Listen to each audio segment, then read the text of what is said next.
You are listening to KC Sports Network, proudly presented by Emprise Bank, your partner in possible.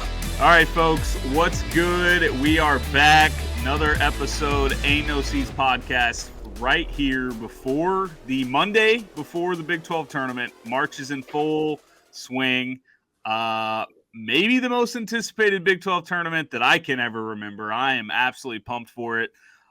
We got a lot today for you. We're going to talk, obviously, kind of wrap up the KU regular season, get our thoughts, how we're feeling heading into postseason. We'll talk Big 12 tournament.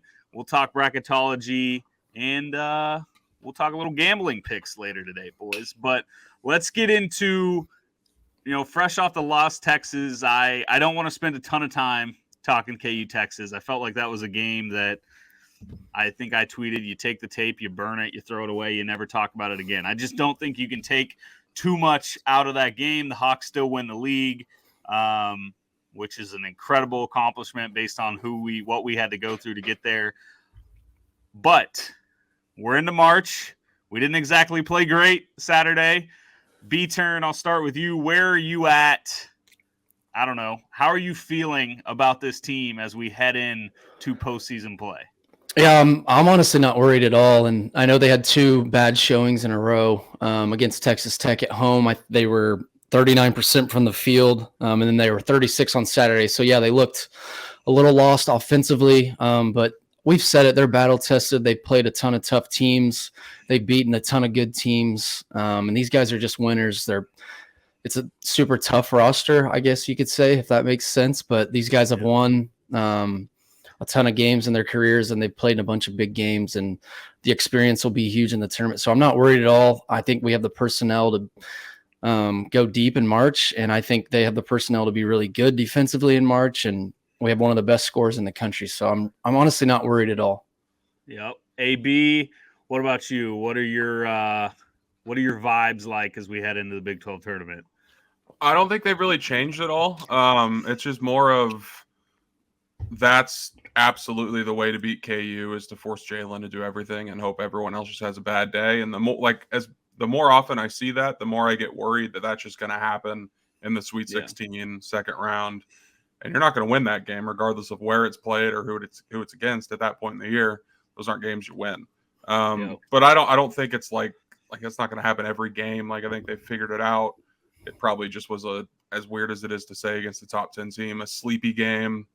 Looking forward to postseason play. You had the big celebration Tuesday night, and you go out and you got to play Texas, who was desperate for a win. Like, we should have said, could we picture it? No.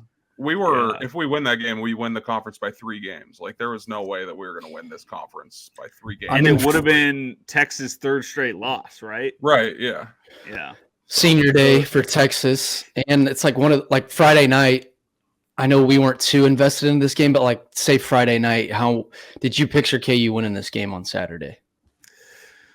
I mean, I got less confident as time went on, but I kind of had the mind. The game was going to go one of two ways, I felt, which this sounds like brilliant analysis here, but I either thought we were going to come out super carefree, chucking, playing great just because, no pressure, whatever, and we'd win by pretty easily, or I felt like we were going to kind of come out how we did, which was like AB said, human nature is you celebrate a title on Tuesday, you realize the game truly has no significance really other than maybe seeding, which we'll get into, but it's really, they're college kids. It's really easy to kind of just let your foot off the gas, especially how much, every night, every game was so important, was so close, was every play mattered for what felt like 3 straight months.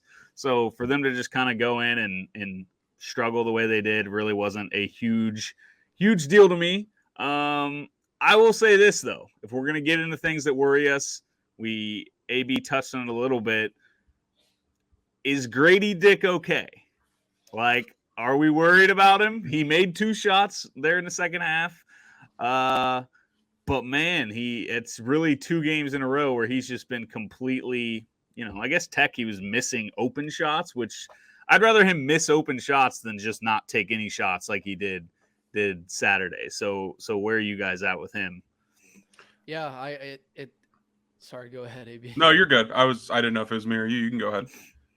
It's just frustrating because, like you said, it has been 2 games, and the 4 games before, he was great. He had 26, 16, 19, and 16, so he averaged 19 a game over a 4-game stretch, and I thought he was finally turning it on. Obviously, he's been really good all year, but it felt like Grady was really going to be peaking going into March. But, yeah, the last 2 nights, he's 2 for 12 from the floor, 2 for 10 from 3, and he has 10 points combined, so I think the Texas game, more in the second half, they got him more involved. And kind of at halftime, that's the thing I was kind of telling myself is I want to see Grady get more involved, be more aggressive, getting shots up. And he found some decent looks, some guarded looks too, which is fine because I feel like his jumper's tough, obviously, to block, and he can get it off. But I don't know. I mean, obviously, that's a guy that can get hot. I think he could have a huge March, and he needs to, I guess, improve his draft stock a little bit. He's going to be a lottery pick, but I'm not too worried about him. I just, like you said, Jay Will's got to do a lot. He sometimes has to carry this team, so it'd be nice for Grady to have. There might be a game where he has to bail them out where Jay Will struggles. So, yeah. AB, you worried about him? You have any thoughts? I got a hypothetical, or not a hypothetical, but a question for you guys. But I'll let you give some Grady thoughts if you have any. Not a ton. It just feels like defenses have really keyed in on him lately and just face guard him regardless of where the ball is on the court, and he just can't get open. And that just has to do with the rest of the offense, creating their own shots and getting to the bucket better. And that hadn't been the case the last few games. But I think he'll be fine. It's, it's Bill Self going into postseason. I think he can draw a few things up that'll get the offense looking better. So the thing I was thinking about is I feel like this year the joke's been who's going to be Remy Martin in March. Like is it going to be Joe Yesufu? And no, it's not going to be. But the thing I did think about is maybe who's not going to be Remy Martin, but who's going to be Elijah Johnson from 2012, or who's going to be Malik Newman from 2018. Like not necessarily somebody that comes out of completely nowhere, but somebody whose game just kind of takes a step up right in time. I don't know if that can be Grady. Grady might be is Grady too good to take on that role? Does it have to be a McCullough or a KJ to hit that status? But I do feel like one of those guys will have to be that guy. Well, that's what I was thinking when you're in the middle of that question is outside of Grady and Jay Will, who could that really be? I mean, Kevin McCullough, obviously we know how good he is on both ends, but can he really fill it up like that? Like go on a stretch where he hits 3 or 4 threes. Like he just really doesn't do that. He's kind of a slasher. He was honestly kind of good in Austin. I'm just getting to the rim. He had a couple nice finishes around the rim, but I just feel like there's no one else really on the team that does that. Like, and go on spurts like that, where they're just playing at a different level. Like we saw Remy which Remy was insane. And we saw Malik. He had every single point against Duke and was good that entire March. I feel like there's no one on our team that can be at that level. I don't know if that makes sense, but those dudes were just playing at a different pace, it felt like, and you knew they could get you 20 or 30 in a random night. And it feels like there's no one on this team that can really do that, where they can just, I guess, basically take over a game. Like Remy and Malik were doing that in their March runs. Remy got into April also, I heard. But I feel like there's no one on this team that can do that outside of, honestly, no one on this team can even get to the level those two can. I know Jay Will can. He can get 20 a night, but not the way they do it. I think, and I don't know, AB, you may have a thought on this, but I think it wouldn't necessarily be Kevin McCullough going out and getting 30, but it would be Kevin McCullough going shooting 40% from 3 consistently throughout March, right? Like, I don't know. Mm-hmm. That's kind of the route I see. If somebody were going to have that type of March, I feel like it could be him. Like, to me, it's more off your point where it's not going to be 30 points, but it could be just an all-around dominant March. It's DeJuan. If this team's going to succeed, it always has to do with DeJuan playing really well. So even if it's only 13 points, 7 assists, 3 rebounds, him just playing up to that level is enough to this team will score 80 points a game in the tournament. So that would be my answer. I know it's not as out of nowhere, because I think we all agree he's the most important player maybe in the country. But in terms of the respect and who's going to get the love and who, say they hypothetically go out and win the championship, could he be a guy that steps in and wins tournament most outstanding player, or be what Dave McCormick was last year, where there's an All-American on this team. He's probably going to get the award if he plays all right, but we know who the real most outstanding player and most important player of the game was. Yeah, I love that. I mean, we've seen it week after week that DeJuan just has to be aggressive, and if that fully gets through his head, and he is, then that could be him. What do you got, B-Turn? I guess kind of what I was trying to say is we really don't have like, and I don't know if you guys agree, we just don't have like shot creators like those two dudes we brought up, Malik, or guys they can go combo, dribble, pull up from anywhere, pull anywhere from three, get their own shot, get to the rim. I just feel like we don't have anyone explosive like that. But I want to say about DeJuan, I'm very glad that Saturday's game had no implications because, wow. Not good. I mean, yeah, that possession where he missed both layups was honestly hilarious looking back. I can't believe it. That was that moment where you were just like, okay, wrap it up. Let's call it a week. Like, we won the Big 12 title. Let's just be done with this. On to the postseason. But yeah, if he's gonna do it that game. I don't know about you guys, but I tweeted it at one point, actually 2 points. I think they got it to 7 2 different times. It kind of felt insane that we were in that game, or it was down to single digits, but it was just ugly the entire game. Obviously 36% from the floor. But I wanted to say, and I tweeted this too, which I kind of got some backlash because KU fans were like, every game matters. But I tweeted, I was like, the game really didn't matter. I don't know if you guys agree with that. I know losing sucks, but we lost to a top 10 team or whatever they are. They're going to be a 2 seed in the tournament. They're the 2 seed in the Big 12 tournament. It was their senior day. They needed to win. They were in a losing spurt. We already clinched the Big 12, and I think Lenardi gave us the number 1 solely because of that. That is why. And so does losing that game really affect our resume or affect our seed line? And I guess it comes out tonight where Lenardi tweets that we're still the number 1 overall in the Midwest. It's Bama and then Houston, which we talked about it. Bama's not going to be in the Midwest more than likely regardless. So it's between us and Houston. But I tweeted that the game didn't really matter much. I don't know if you guys agree. I still stand on that. I know you never want to lose, but I also get to the point where I don't think losing before March is a terrible thing. And I think us three have been at that point before with a KU team. Mm-hmm. I think my brother texted me this. He was like, realizing that losing today means we don't have to go win 18 straight. Like, because had we won Saturday and then won the Big 12 tournament like we would have, to then win the NCAA tournament, we would have had to rattle off 18 in a row, which that's freaking hard to do in college basketball. So, yeah, but, I mean, you could say go lose in the Big 12 tournament, but I'd absolutely rather lose that Texas game than lose this weekend in the Big 12. So, yeah, like, I think the only way the game matters is if they go out and they don't win the Big 12 tournament, or at least get to like the title game. It just makes the margin for error much thinner.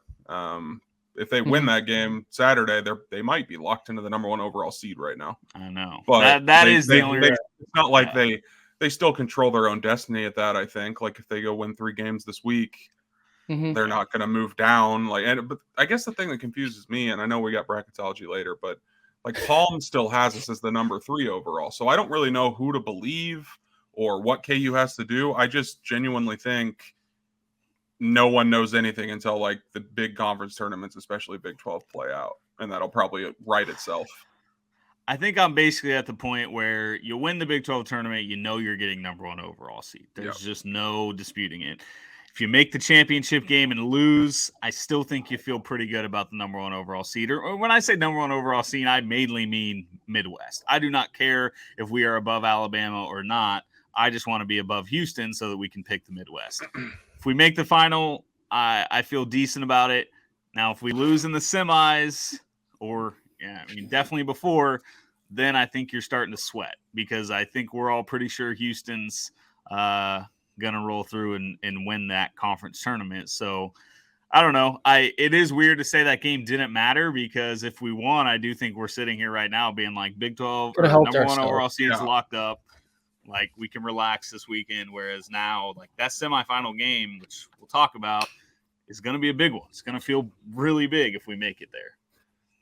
Yeah, man. I guess I tweeted it didn't really matter. So yeah, I guess like it did. So because we could have helped ourselves out a lot, but I feel like we didn't really I don't know if it makes sense because we're still talking about get the number one overall. I feel like it didn't really hurt us much.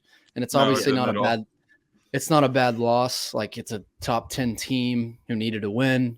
And they're obviously they want to win on their senior day. But I wanted to just talk about the Big 12 in general on Saturday. TCU gets smoked in Norman. K-State, I know they were dogs, but they lose in Morgantown. And then Iowa State Baylor was insane. I took Baylor -8. I didn't get to watch it. There's some controversy going. Yeah, it's sad. Baylor, I'm sorry. But there's some controversy going on Iowa State too. So they were going through some things, which I don't know if you guys have heard about any of that Iowa State stuff with Caleb Grill, but it's kind of wild. But they were going through some of that stuff. I don't know details. We can talk off air. Yeah, I'm sure we don't need to publish this one, but yeah, he was with Otzelberger at UNLV or wherever he was. I followed him everywhere. Now he's off the team, but yeah, they lost him. He's a great shooter off the bench, and they go into Waco and Baylor has everyone healthy, and they lose by 15. So I guess it just shows you how good the league is first and foremost. But a lot of good teams. I mean, Baylor's 7th ranked team in the country, K-State 11. They lost on Saturday too. So it's like it's obviously not the end of the world, and we played a really good team at their place. Yeah, for sure. I talked myself into that game also when we got it to 7. I thought we were going to string together stops. And Grady started hitting some shots. Jay Will finally hit some threes, which was huge. He was 1 of 8, 1 for his last 18, and I think Dickie V said 0 for his last 17 from 3. When How they pointed over Dickie V when that went in. He pointed. But all right, yeah. So I want to dinner at my home for the Jimmy V Foundation. How funny was it that pointing at his bald head? He kept calling Grady Dickie. Like nobody in the world's ever called him Dickie, and he was like, "Hey, they call me Dickie. I'm gonna call him Dickie." Like, right. Someone tried to drive the lane on him, and he said it twice. He's calling the game. He's a pro. Pro's pro. I want to talk Big 12 preview, obviously we'll get to Big 12 tournament. Did want to just talk about Jalen wins Big 12 Player of the Year. Not a shock. So don't have much on that. We all knew that was happening, but I will say DeJuan winning Defensive Player of the Year I thought was awesome for a guy that gets snubbed, and then in a weird way he still did.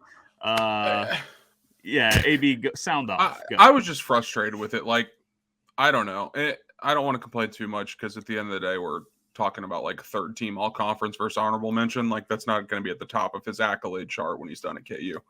But it just felt weird to me that he can win Defensive Player of the Year and over McCullough, and then McCullough would get 3rd team over him. Like that didn't really make a whole lot of sense to me.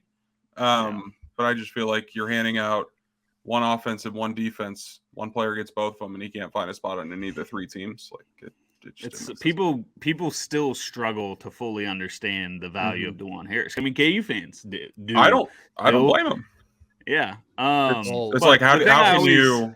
He does everything, and none of it really goes in the stat sheet. So it's like unless you're watching 40 KU games a year like we do and obsessed with it during the week, you're probably not going to recognize when he has 8 points and 5 assists. The thing that I lost complete hope in the Big 12 awards and all that was when Bill Self went 17-1 in this conference and did not win Big 12 Coach of the Year. And if we want to talk about Bill Self not winning it this year, we can. I don't know. I'm fine with it. He's got the natty on lock. I'm not losing sleep over Tang. I think Tang deserves it. But it is like, okay, well, now Bill Self in 2020 goes 17-1 that conference was tough that year too. Goes, 13-5 this year, but wins it by a full game. Like, I don't know. Like, it's weird. We maybe just need to start doing the whole thing of like, just take Bill out of the, just make it known Bill Self's not going to win Big 12 Coach of the Year. That's exactly what it is. Because I actually think he could win National Coach of the Year, which is going to be really funny when he does. Yeah, but you can't tell me. Go ahead, AB. I'm just saying you can't tell me that they just don't want to give it to Bill. Like they could give it to Bill every year if they wanted. He won 14 straight at one point. He just won the best league they've said in 20 years. And I know I'm not even arguing. I think you guys know I've been high on Jerome Ting, you could say, I guess, but he just won the best league in Dickie V called 20 years outright. So obviously he had a great case, but I've heard K-State fans like KU was a top 5 team before the season, which I get it. I mean, That's they're going to part be of good his every job, year. though. They're going to have That's good part of Bill recruits. Yeah. Self's job. Yeah. So Tang deserves it. I think a lot of KU fans made jokes about K-State not even being able to field a roster this year. I know picking up Keontae was huge, but they have 2 first-team all-leaguers with him and Noel, and he deserves it. And they're going to be on the 3 line right now. Yep. I think NCAA tournament. I didn't think they'd make the 2. tournament. There's no way I thought they would make the tournament, and they might be a 3 or 2 or 3. Yep, he'll look good in burnt orange next year. I'll tell you that. Just kidding. All right. Speaking of burnt orange, let's talk Big 12 tournament preview. Like I said at the top of the show, I can't wait. I mean, 2 work days to go, and then we're in Kansas City the whole weekend. I tweeted this is legitimately going to be. I mean, when you just look at that bracket and you look at the games we're gonna get Iowa State Baylor on Thursday. We're going to get KU, West Virginia, potentially. We're going to get K-State, TCU, and we're going to get Texas, Oklahoma State. Like, this is going to end up being better than, like, probably 2 or 3 of the regionals in the NCAA tournament. Like, we are just 1 seeds, 2 seeds, 2 seeds, 3 seeds. Like, you look at the projections and then look at the Big 12 tournament. It's going to be so much fun. And I don't know. I really want KU to win it, but like we're plus 350, right? I don't know. Down, tumbled down. Okay. 275 on DraftKings, plus 275. Yeah, good, because I got us plus 350. Yeah. Nice, but yeah, I wanted to say it obviously can be prisoner of the moment thing, saying this will be the most exciting, best Big 12 tournament in a long time. But like I just said, people have called this the best league we've seen in a long time. Obviously, there's probably been more star power. Like we've had Kevin Durant's and stuff like that, Michael Beasley. But there's Keontae's here, Grady Dick, lottery picks. The league's so good. There's a chance for 80% of the league to be in. I was just looking at bracketology. Oklahoma State's in first 4 out. So I guess maybe if they beat OU Wednesday night, they could be in. 80% of the league would be in the tournament at that point, I believe. And then maybe if Texas Tech or OU can win the Big 12 tournament, they'll qualify and we'll get 9. The league's amazing. And it's been so competitive this year. Everyone's beat up on each other. So I'm so pumped. And just thinking about KU's run, like we talk about KenPom a lot, but West Virginia is the 4th best team in the Big 12 on KenPom. And that's most likely who we're going to be playing Thursday. They're the 17th ranked team on KenPom. It's crazy. That would be another quad 1 win. So I guess once we get to bracketology, we can talk about that. But yeah, it's just wild. West Virginia is the 8th seed in the Big 12 tournament, and they're a top 17 team on KenPom. I mean, aren't they an 8 seed in the NCAA tournament? Or 8 or 9 or something? Yeah, something. I'll look. I got it pulled up, but they've been right around there. Yeah, they're a 9 seed on the Nardies right now. And I would assume we play Westphal. Obviously, Tech, I think, who's coaching them? Tubby Smith? Yeah, I don't know. Deaf kid from their team like 12 years ago.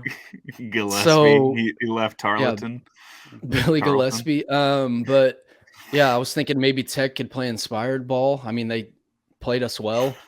They played us win because they hate their coach so much. Like I love that. Be like, hey guys, stick it to Mark Adams. The new coach won't spit on them, is what I hear.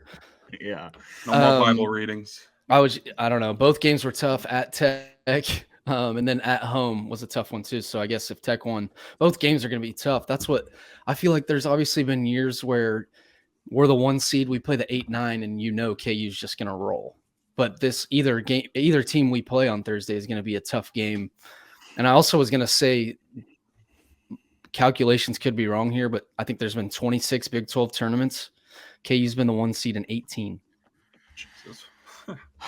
Some would say that's good. Some would say. So, AB, what is your ideal route? Like, what do you want to see for KU?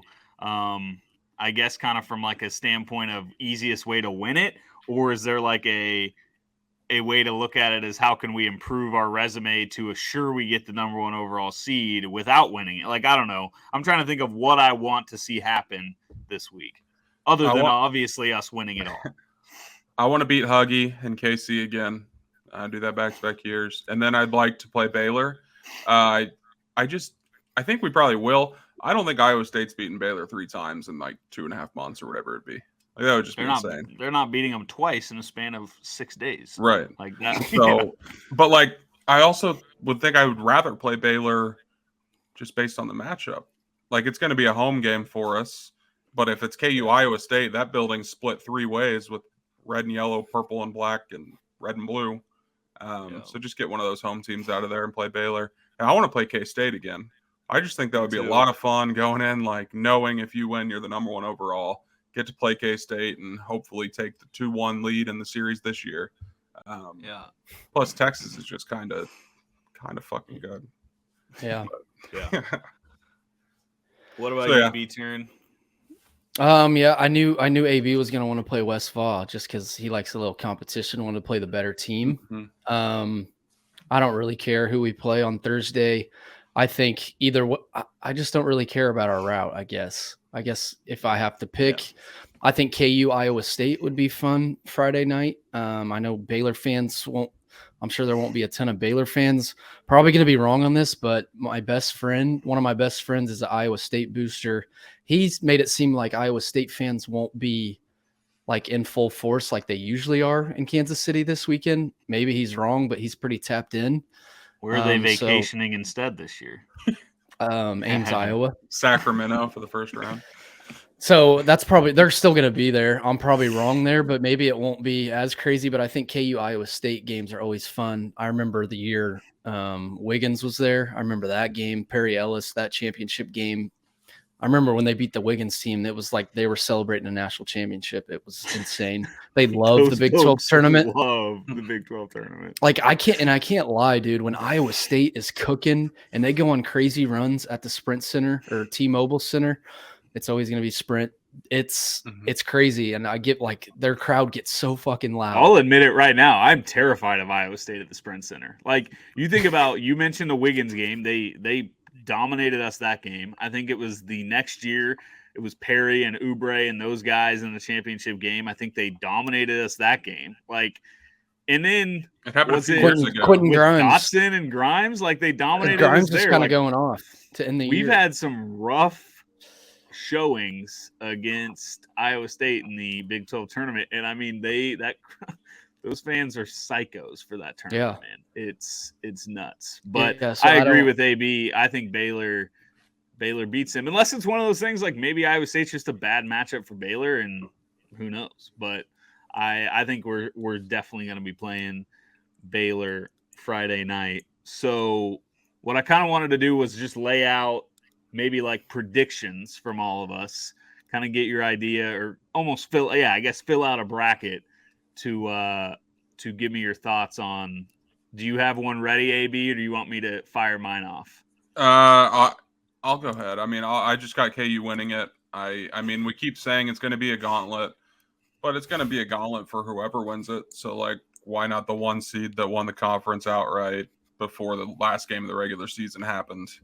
And the team that's only got to beat 3 45 teams. Minutes from campus. You just got to win 3 games. Yeah. But everyone's got to win. You don't got to beat all 9. You just got to beat 3. But Texas, so think if Texas has to go this route, they play whoever in the quarter is probably going to win. But then they play K-State and then KU. That's basically 2 road games in 20 hours. Well, I guess that's true. TCU could win. But hypothetically speaking, they could be playing 2 road games in 18 hours against 2 teams that are both top 10. Is K-State top 10? Top 15 at least? So, like, it just feels like a tough road for them. Could be the same for Baylor. If they play KU, if they beat KU, they could play K-State or a really good Texas team. And then K-State just brains are broken in the Big 12 championship against KU. So I just see KU winning it more times than not. So I'll take them beating K-State like 84-72. So my thinking is I feel like these things, when you get this pumped up for a tournament, it never really goes how you expect it to go. So I might be stealing your shine, B-Turn, but I kind of think TCU's laying low. I think TCU's getting slept on a little bit. I know they just had a stinker.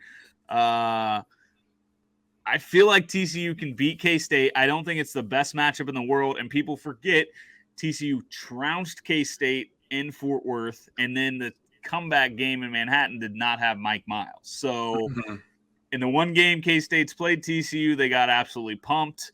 I think this TCU team is I mean, they played some massive tournament games last year, almost took out Arizona. Like, they've got tournament experience.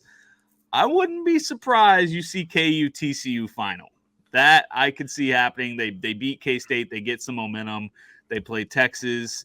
I mean, that's obviously Texas is favored, but I can see it going either way. So I could see KU TCU.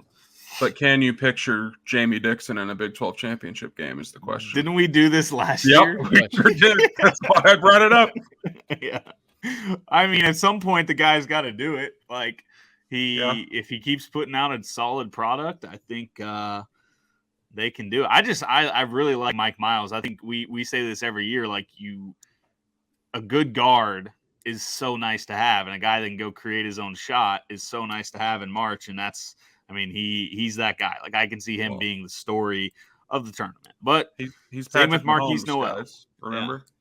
Yeah. Fran quadrupled down on that, by the way. He went on Titus's show and he said, well, TCU, they got their Patrick Mahomes back. I was like, dude, you've really been sitting on this one for a month? Like, a month. There's so many other players he could compare that to. Yeah. Like, so many. Maybe don't pick the biggest superstar in all of sports right now.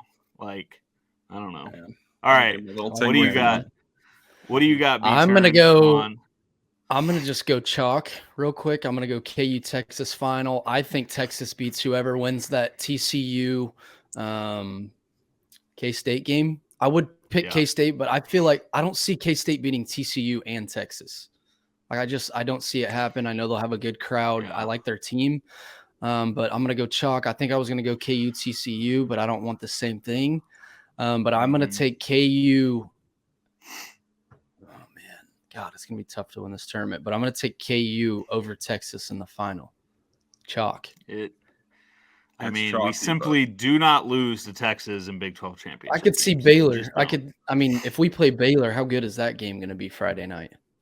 Yeah. With that trio of guards and Scott Drew, Billy either way, it's going to be a grind to get it done. But I feel good. I mean, we have the guy that routinely wins Big 12 tournaments and wins the league, and he's the best coach in the country. So I heard something that Baylor's never won a Big 12 championship, like tournament championship. Is that true? I think I heard someone say that. I can't remember. I was just pod central today. Boys, but I remember in 12 they lost to Mizzou in 12. Missouri. Yeah. Did they win it when they won the Natty? No, that was COVID year. They lost to Cade Cunningham. Oh yeah. In the semis, and then Texas beat Oklahoma State in the championship because they got a bye over us, and then celebrated like they won the national title because we had a COVID. I forgot about COVID that. Test. What a dumb year that was. They beat us in 2009, made it to the championship, and they lost to Mizzou that year. They lost to Mizzou in 12, lost to Iowa State in 14. They've never won one. Wow. Been to two championships, 3 championships. That is a little worrisome, boys. I mean, at what point are they due? But also, like, they just are kind of a weird team to me. They live and die way too much by just like Flagler and Cryer dribbling around launching threes, but we'll see. All right. Let's get to AB's favorite segment of the show, bracketology. We're still the number 1 overall seed. It's a great feeling. It's a beautiful I don't know. play. I guess AB, I'll kind of let you lead the way here. Just give me your right off the top of your head thoughts on the current state of the bracket as we are now, 6 days away, 5 days away? Yeah. When you're hearing this, it'll be 5 days away from the bracket, which is just dandy to say out loud. I don't know. I'm trying not to get too invested in it right now just because hear me out though. Nothing's going to change. Like, we're going to be able to, when we watch KU this weekend, it's going to tell its own story. Like, if they lose early, they're going to drop. If they win, get to the title, they're probably one overall. Like, I'm sure that'll build up as the games go on, but we're kind of in like a dead part of the week where there aren't huge games other than the small conference championships and like the second round of bad conferences going on. So for the next few days, I'm kind of out on it. But the one thing that I don't think we've talked about enough is who do we want as our 2 seed if it's between like UCLA or Purdue? Because I'm kind of rooting for UCLA to go win the Pac-12, get the 1 seed out west, and then, I'll take them as their 2. Purdue, I just don't think they're going to get to an Elite 8 potential Give me matchup. Purdue. But I'm happily going to take a game for a program that just routinely fails to make the Final Four if that's our Elite 8 game. It's what they do best. They peak in November and choke this time of year.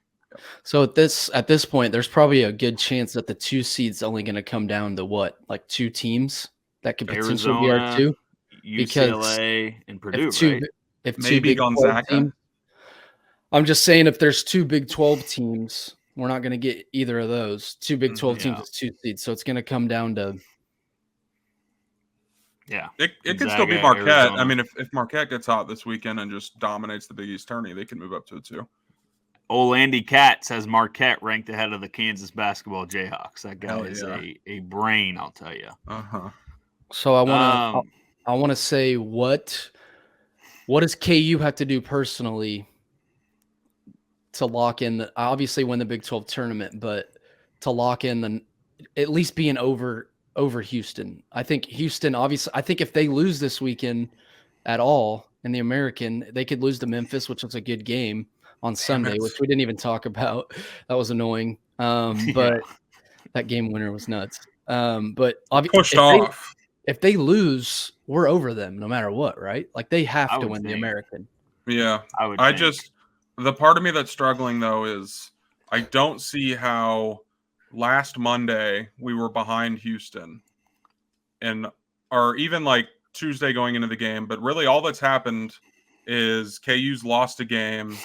It would be 2 games if they lose in the Big 12 tournament, and Houston hasn't lost, beat Memphis twice, and KU hops them in that scenario just because they clinched the Big 12 regular season. That just feels a little off to me, but I genuinely don't know what the committee's thinking. Because Palm, like we talked about earlier, has us 3 overall. So, if we trust Lenardi more, I feel great, but I just have a feeling we could be watching Selection Sunday after losing to Texas in the Big 12 final and see the Midwest #1, the Houston Cougars, and then our whole life changes. It's the first time where I feel like the location is genuinely a toss-up. Normally, we know if we're a 1, we're probably going to a local spot. This year, it could be literally any of the 4, and I wouldn't be surprised. Yeah. It's so frustrating to me that we're in this spot because it's just going to suck. You win the toughest conference and you may not end up in Kansas City, but you can't complain that much when you head into the postseason tournament knowing you completely control your own destiny. If you genuinely want Kansas City, go play like it and you'll get it. Because I will say if we lose in the Big 12 final to Texas, I'll be pretty annoyed if we don't get it. Because that's what our resume is just – it's nuts at that point because we would have added another win over Baylor. We'd have beat a 9 seed in the tournament, West Virginia. It's not like we roll through a bunch of scrubs to make that game, but that's what I was. What's our worst loss this year? Not putting scores into hand because obviously TCU pounded us at home. But who's the worst team we've lost to this year? Probably Iowa State, TCU or Iowa State. Low key is at Tennessee. I'll hang up and listen. No, it's not. But maybe without Ziegler. But yeah, that's what I was gonna say. I'm thinking about the Big 12 tournament. You beat West Virginia. That's another quad 1 win, a top 20 team analytically. And then what if you lose to Baylor Friday night, a team that's gonna be a 2 seed in the tournament, top 10 team in the country? It's how does that even kill your resume? But I guess Houston, I just looked, they're -300 to win the American tournament on DraftKings. So you got to just assume they're going to win that tournament. Obviously, Memphis could give them a game.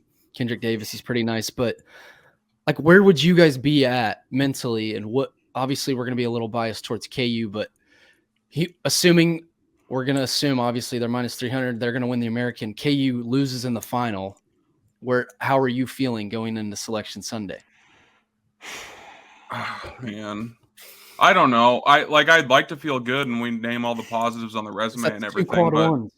But also at the end of the day, are they giving the #1 overall to a team with 7 losses over a team with 2 losses? Like I know Houston's Exactly. schedule's been pretty dog shit, but at some point, like we have to look at the win-loss and be like, And yeah, like this team Gonzaga's has done a it. lot better wins, but like 7 losses for the number 1 overall, it seems a Well, little maybe crazy. Bama gets it then, but would we be ahead of Houston? Because I feel like think Bama it's might still be to a little AB's different. point. I think still to what AB's saying is like, yeah, at what point do the quad 1 wins stop carrying you over Houston? Like they have 5 less losses than you at that point. Yeah. If I you get think, to the championship in Kansas City, that's 2 more.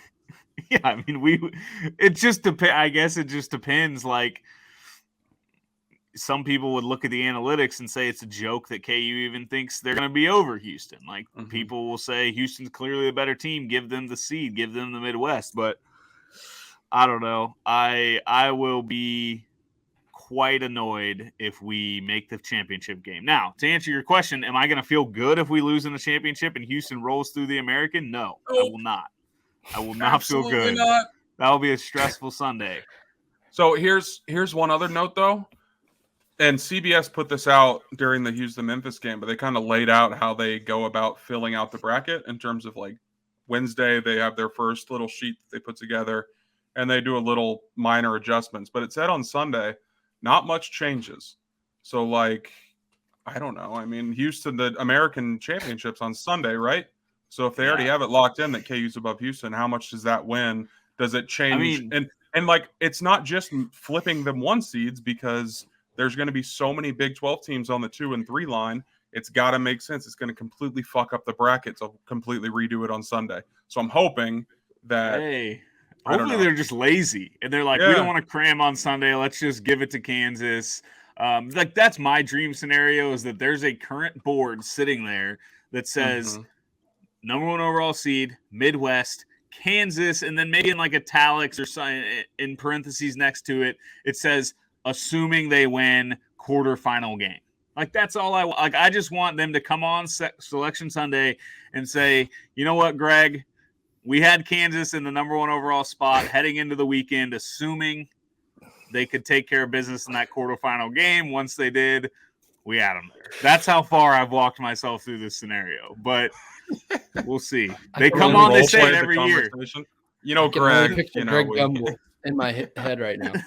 They talk us through the thought process on Kansas being number 1 overall seed. And then Seth Davis will immediately pick us to get upset by a trendy 16 seed. Pennsylvania. Yeah. All right. So we've kind of just hammered the Kansas City thing into the ground, me mostly.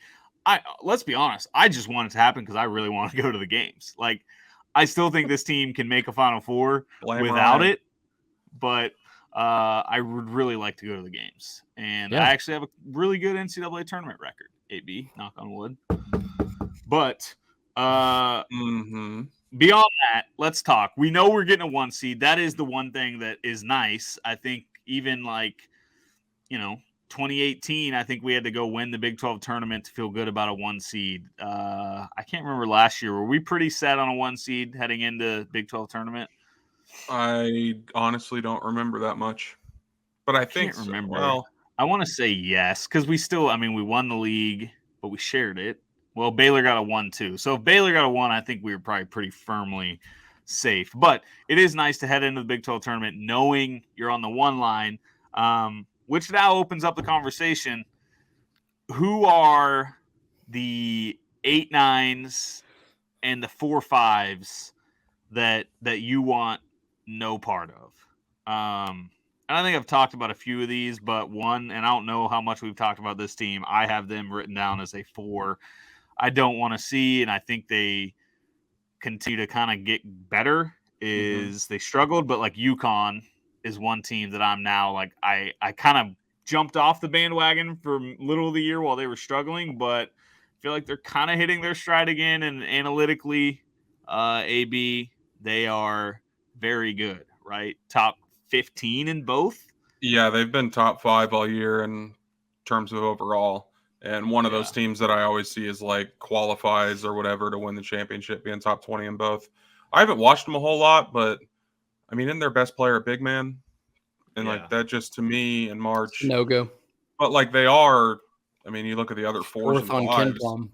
4 and 5 seeds all around him. You got Virginia, St. Mary's, Miami, Indiana. Like, Xavier's banged up. Fremantle's out for the year. Yeah. So, like, I don't really, if I had to give an answer, it'd be UConn. Or if Kentucky jumps up to the 5 if they get hot. Just seeing a hot Kentucky team with all that talent would be scary, but would we be dogs against UConn? Like, I think that's a possible question. Kansas City where's it at? In the factor. Yeah, if it's in Kansas City, no. But if it's in Las Vegas, I mean, I don't know. That's just kind of what caught my eyes. I read a tweet. I think this was accurate. Who knows? It said if KU played St. Mary's right now, there'd be a pick'em. So then I was like, well, UConn is better than St. Mary's. They probably did that on a neutral, and Ken Pom has like a little semi-home thing that he has. So, like, when Gonzaga plays a game in Seattle or wherever, not Seattle, but I don't know. You get my point. If they're playing a game close to campus but not on campus, they'll call it semi-home, which might change it a little bit. I just don't see KU being an underdog in a Sweet 16 game in Kansas City. Now, I can very much picture the UConn Huskies beating KU 94-52 in New York City. That sounds terrifying. They'd be 5-point dogs in that game, I bet. That would be a joke. It's crazy. B-Turn, you got any teams that just absolutely terrify you? UConn, St. Mary's are the obvious ones as we've laid out, but are there any others out there that are keeping you up at night? I mean, at first glance, I thought UConn also. Obviously, you talked about analytically, and then Sonogo, their best player, is a monster. I think he would kill us. But, I mean, not terrifying, but looking at 8 or 9s, and obviously I feel like they could switch. Everyone, bracketologists are going to have different 8, 9s, whatever. But Arkansas, just from a talent standpoint, it's kind of scary. They have two guys that are probably going to be lottery picks. Nick Smith and Anthony Black, and then Jordan Walsh will probably get drafted too. So from a talent standpoint, they're scary. They can be inconsistent. I think they've lost 3 in a row, which has been to some tough teams, Tennessee, Kentucky. But they would scare me just looking at the 8, 9s. Other than them, I don't know. I mean, Illinois, Terrence Shannon, Florida Atlantic. I've watched them a couple times. I wrote down Mizzou, Illinois, Arkansas. 100. Yeah. Florida Atlantic, I noted. Are they terrifying? Because that's the exact type of team we'd freak out over Illinois, and then Florida Atlantic would beat Illinois, and we'd be excited, and then we'd lose to Florida Atlantic. It's never happened before. Yeah, that's the type of thing that would happen to us. But I don't know much about Florida Atlantic. I don't either. I want no part of Illinois or Iowa in Des Moines. Des Moines is a big factor. Yeah. Like playing Iowa 90 minutes from campus. Right? Yeah, we'll be Des Moines. But Duke's a 7 right now. Do you want Duke as an 8 seed? No, not particularly. Never. I think it'd be hard for them to drop to an 8.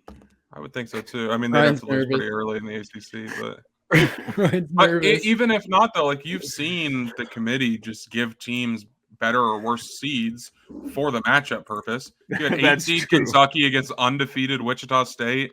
You had KU, Wichita State. Yeah. And it's so we know that it can happen. So, I mean, if they have an opportunity to get KU Duke at 1:15 on Saturday afternoon, they're going to do it. What about Houston Duke? I could see them doing something like that, make Houston. Give me Duke over Eastern Washington. So obviously if Duke's an 8 seed, that's a terrifying 8 seed. Isn't that when they had Zion and RJ Barrett? Yeah. Give me Duke over, and then they gave us the team you didn't want. We were terrified. Honestly, then we won by 100. I don't know if I'm wrong here, or maybe the older I get, I just trust Bill Self more. But I feel like most years I'm more nervous about 8, 9s than I am this year. Last year, I was pretty terrified of UNC.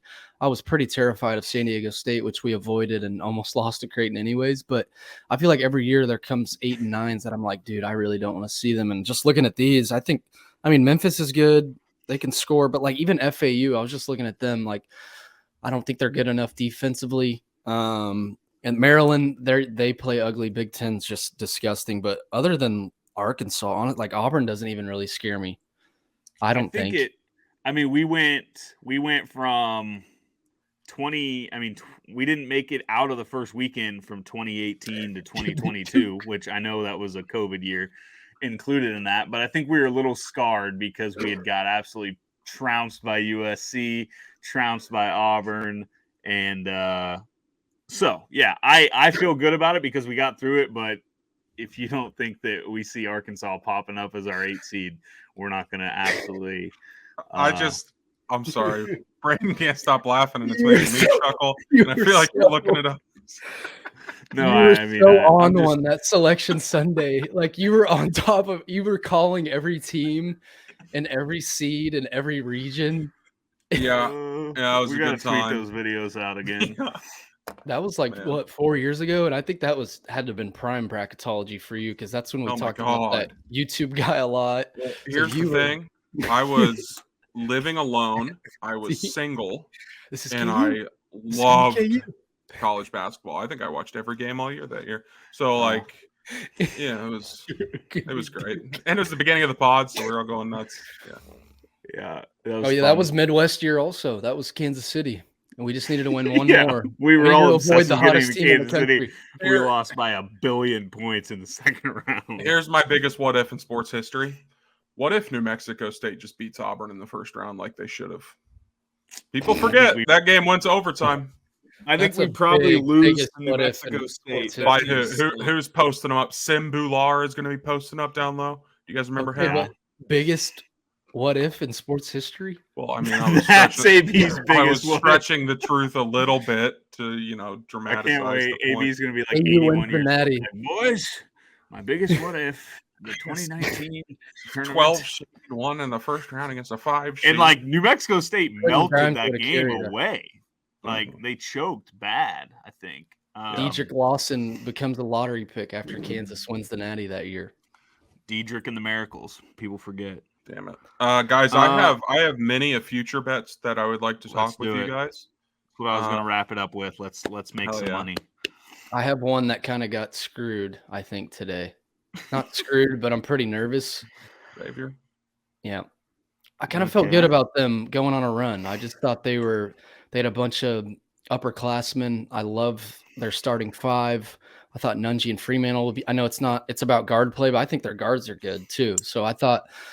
Freemantle and Nunge would be tough to handle down low, but I think they could still go on a run, but I don't see them winning at all. I think that's a big loss. But then I got Gonzaga at 33-1, I think a month ago. Which is pretty solid. I know they're not good defensively, but I got them 33-1. So those are my NCAA tournament. But yeah, I was just going to start that off with, I don't know how you guys feel, but Freemantle being out for the year for Xavier is pretty tough. Yeah.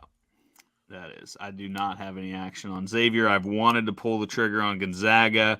They're plus 2,000, I guess. So it still could be worth it. What do you got, AB? Are we talking conference championships here or NCAA? I've only got one NCAAs, but if we want to go conference to conference, I got one for all the big ones. Give me your conference. Well, while we're on Natty, give me. I hate that I'm about to say this out loud. K-State's 35-1, and they've got it. Just picture yourself in a world where K-State gets hot this week, KU doesn't get the number 1 overall, and K-State gets slotted as the 2 in Kansas City. I don't think that's off the table. They could even be the 3 in Kansas City with KU. So, just when I see 35-1 on a team that's going to be a 2 or a 3 seed that has 2 all-conference players and has at least decent chance of playing the second weekend 2 hours from home, that just felt like a big number, and it's an emotional hedge. That's the day K-State wins the national championship will be a bad day for us. So, you know what? If you feel like they have a real chance and the number's that big, you might as well throw a little sprinkle. I don't. I simply don't. Okay. What do you got on that, B-Turd? I think you need to tweet that clip out. Yeah. You've never said anything really nice about K-State. I don't know if it was nice. I think it was just value, but I congratulated them on a Big 12 championship. But yeah, I mean, 2 seed, and then obviously you gotta like your chance of making the second weekend. I mean, you're playing a 7 or a 10. Might be in Kansas City. Obviously, they'd have a good crowd. I honestly was looking at that today, just like it just kind of popped like it just popped out to me on my phone screen. So, I mean, I'm just thinking of other teams' odds that are But I'll tell you, Baylor's I probably like 10-1, and they're going to be a 2. But K-State might be a 2, and they're 35. I know Baylor's But if better I'm and more looking at talented, but 35-1, I see TCU there. I see Creighton there. I see St. No, Mary's there. you did not say Creighton. Ryan, Creighton's losing in the first round this year. Will you not get it? I'm just saying, like, I like TCU. Oh, A team that should have made a Sweet 16. I don't know why we're arguing. Yeah, It's a future bet for a reason. I think we should argue on this show more. I think we agree too much, and a little argument gets. Maybe this isn't off. Why did you immediately say no to TCU? No, he Creighton. said no to Creighton. I thought you said TCU and you said no before Creighton. Also, yeah, if I'm struggling to picture Jamie Dixon winning a Big 12 championship, I certainly can't picture him winning a national championship. You guys want to hear my current futures? He got screwed against Arizona in the tournament. People do sure forget. did. They won that game. I've got the North Carolina Tar Heels plus 4,000 with a cash out option of $1.01. So I appreciate that. I appreciate that. I've got Arizona, which people seem to hate on Arizona, and I get it. They've got disgusting losses. I got them at plus 1,600, which I don't love. I don't even know what they're at, but is Arizona out of the two? I think it's combo. I think it's their uniforms. Something about their uniforms really sells me. They were awesome in Maui too, which is always a big eyeball gainer. I was guilty of that one. Yeah, true. All right. What do you got conference tournament wise? Do you want me to rapid fire, or do you want to go conference to conference and we go through? Because I'm ready for either. Let's go. What do you want, B-Turn? Rapid fire? Or do you want him to go slow? I only have like one thing I wanted to say for my bets for conference tournaments because I haven't looked at anything besides the Big 12. And this is why I was going to take KU TCU, but I think I'm going to sprinkle TCU just to win the Big 12 tournament. I think they're talented enough. They have one of the best players in the league. I personally think they're going to beat K-State on Thursday. Maybe I'm wrong, but they gave Texas a tough game in Austin. They beat them at home kind of comfortably. Not really. It was a bad beat. But I could see TCU winning the conference. And just looking at that, they're plus 750 on on DraftKings. Jesus. It is on DraftKings. But like Iowa State and K-State are ahead of them, which I don't like because I think Iowa State is for sure losing on Thursday.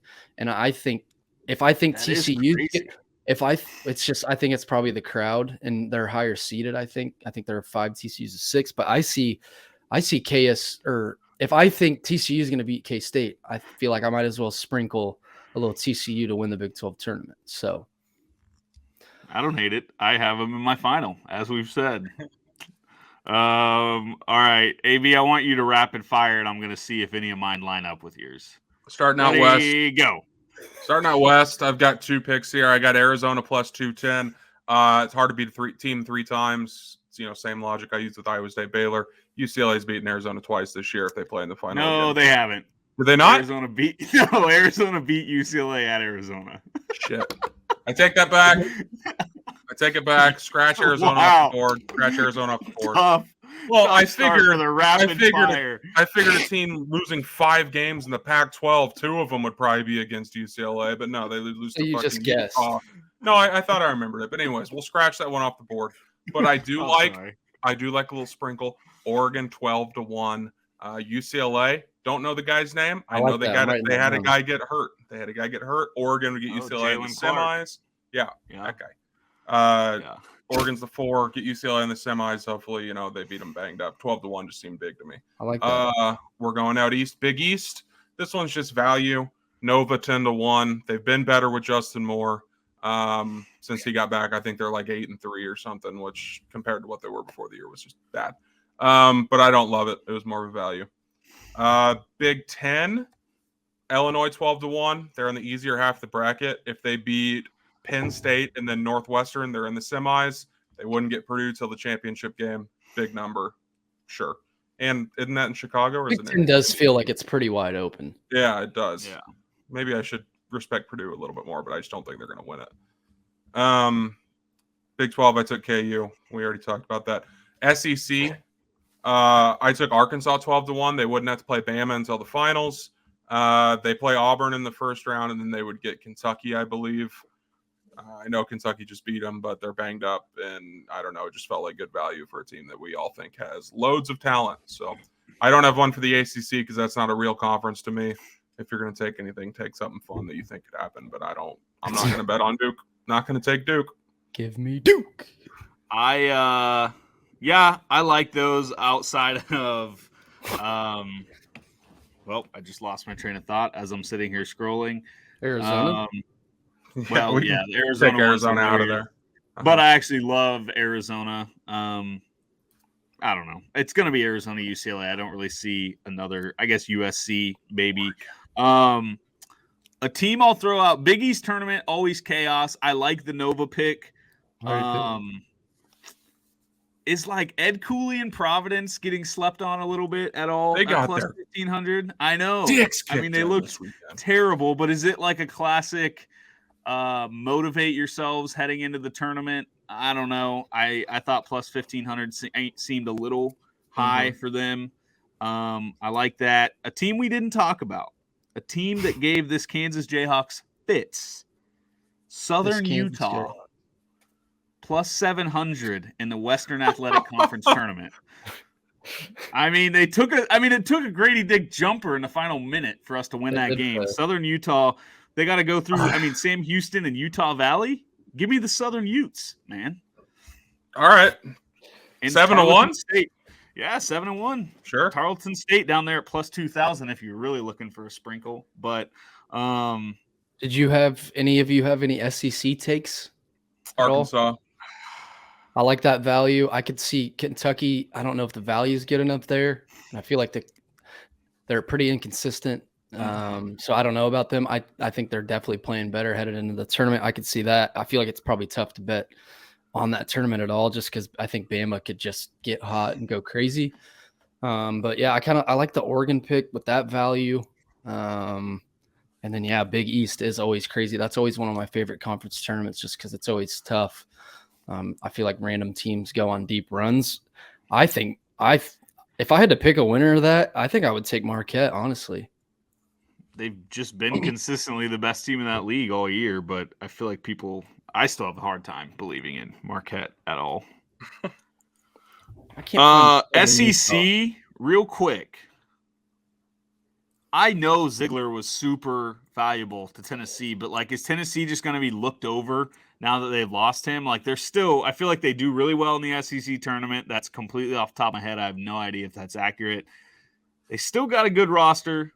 They still got Rick Barnes. I could see us like overthinking this, and Tennessee at plus 300 like goes in and wins it. I don't know if I want to take plus 300 when I was just a little surprised that they were there. It made me think, like, am I missing something? Like, I expected them to be like plus 400 and Kentucky to be plus 300.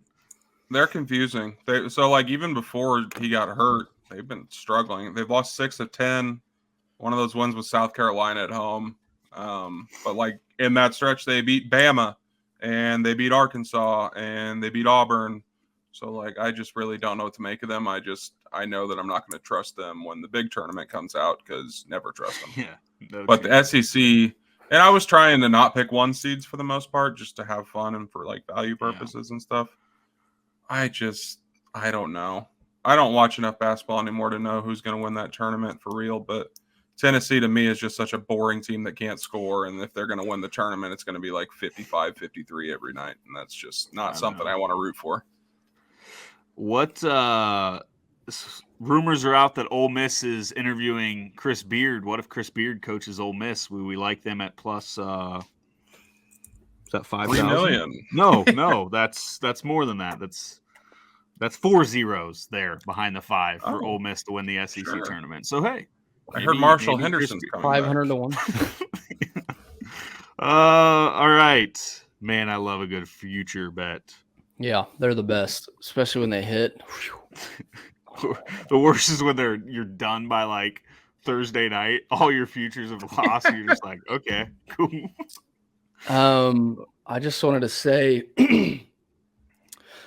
that Kansas City is really where the old 2022 Kansas Jayhawks found it last year. Big 12 tournament. Remy started going, and the Hawks, I mean, late in the year, it felt I was pretty nervous. They lose at TCU, which they looked awful. They almost lose at TCU at home. Texas, which we don't talk about enough. Big Dave really carried us to that Big 12 title that day to a share.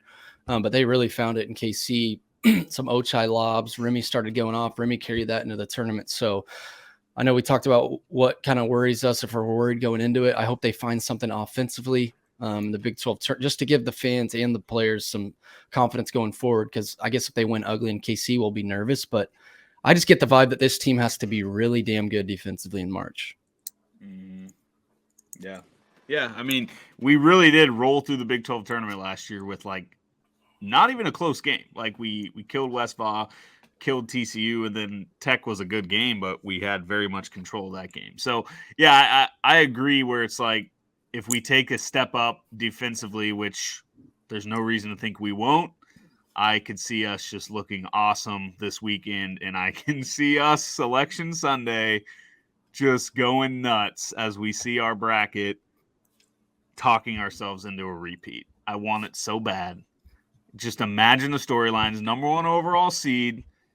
I mean, that's UConn women type stuff. You win the tournament, you come back the next year as the number 1 overall seed. That doesn't happen. Yep. I don't know. You're right. This is where I think you learn a lot in this tournament, or you see a 2017. Well, we didn't have Josh Jackson then, but I was curious. We've only we've only not won the Big 12 tournament, I believe, one time when we were a 1 seed in the NCAA tournament. And that was when Josh Jackson was suspended that one game that we didn't. But every other year we're projected 1 seed, we win the Big 12 tournament. So just an interesting thought. Somebody fact check me on that. I could be wrong. I thought that through my brain very quickly earlier today. I was going to say this, and I know we're going pretty far tonight. But I was going to save this for NCAA tournament talk on Sunday, but just thinking about us defensively, do you guys, and I feel like this is the spoiled KU fan in me because we're going to be a 1 seed, but do you guys get to points where you're like, I don't know if this team can win at all?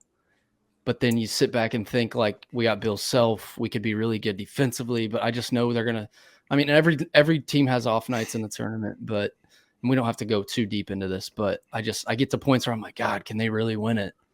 I'll give you a really quick answer. Maybe in Kansas City. I'll give you a really quick answer, and then AB, you can go, and then we can wrap up. I do say that to myself, but then I say, who the heck can? Who the heck is winning that? There's nobody out there. There's not a 2021 Gonzaga. There's not a 2021 Baylor. There's not a 2009 North Carolina, 2020 KU. There's just not that team. So I think if it could happen, any team, I think last year proved any KU team can do it if they just get hot. And I think same goes for this team. Yeah, no, I would agree with that. I was going to bring up last year, and after the Kentucky game, I think we all said that. It's just such a crapshoot, though. I don't know. Put yourself in position, especially with a good bracket. You're going to have as good a shot as anyone. I mean, Vegas still has us as the second or third favorite. Yeah, tied for second with Bama, something like that. So yeah, it's crazy. Yeah. All right, boys. This was fun. Back Sunday, March. We'll see you folks Sunday night, I think is the plan. We'll tweet out official plans once we get it all figured out, but we will absolutely be dissecting every inch of that bracket come Sunday night. So should be a fun weekend. Hope to see all of you in Kansas City, and rock chalk. Thanks for watching this production of KC Sports Network, the fastest growing sports media network in Kansas City. Check out these videos that feature our team of more than 15 former players, insiders, and analysts bringing you the best Chiefs coverage you can find. Entertain, educate, inform. KC Sports Network.